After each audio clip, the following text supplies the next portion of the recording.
Update muna nga tayo sa mundo ng basketball, partikular na sa Gilas, Pilipinas. Eto nga, breaking news update kay Kai Sotto. Sa wakas na operahan na sa kanyang ACL injury. Samantalang isa na namang Pilipino-Nigerian ang posibleng makapasok sa Gilas, Pilipinas as local player. Sino kaya ito? Ngunit bago yan, pakipindot naman ang like, subscribe at ang notification bell para updated ka sa lahat ng aking ina-upload.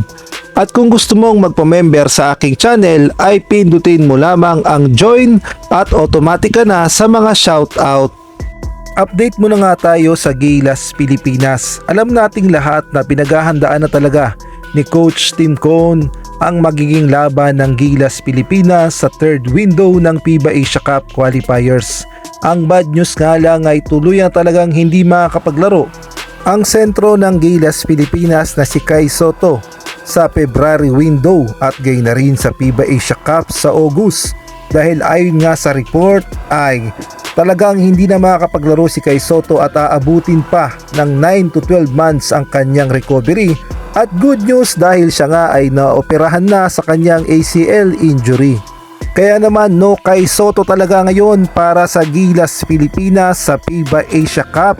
Ngunit may matinding plano naman dyan si Coach Tim Cone sa pagkawala ni Kai Sotto, dahil ayon nga sa mga report ay gagamitin ni Coach Tim Cone ng pagkakataon na sumali ang Gilas, Pilipinas sa packet tournament na gagawin sa Doha, Qatar, kung saan makakalaban nga nila ang Egypt at gayon na rin ang Lebanon at ang Qatar. Yun nga ang gagamitin ni Coach Tim Cone upang lalong mahasa ang team chemistry ng Gilas, Pilipinas at upang lalong gumanda ang laro ng Gilas kahit nga wala itong si Kai Sotto.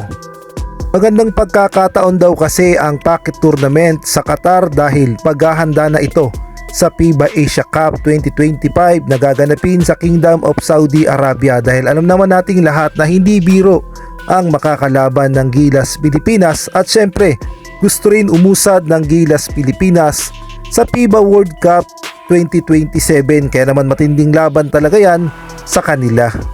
At bago nga tayo magpatuloy, shoutout muna kay Nel Herbito, Jeffrey Cruz, Mario Martir, Marcelino Junior Cruz, Salvatores, Catherine Vigilia, Kuya Moto TV. Isang malaking shoutout din kay Tirso Maceda Tirs, Edmond Cubalsopnet, Robert Aquino, Chodoro Alonso, Malyari Mascareñas at kay Ronald Berbosidad. Sa ibang balita naman, isa na namang Gilas prospect ang aabangan ng Gilas fans sa katauhan ni Kudlak Okebata na isang Pilipino-Nigerian. At sa tingin ko ay 100% legit local player ito kung sakasakaling maglalaro sa Gilas, Pilipinas.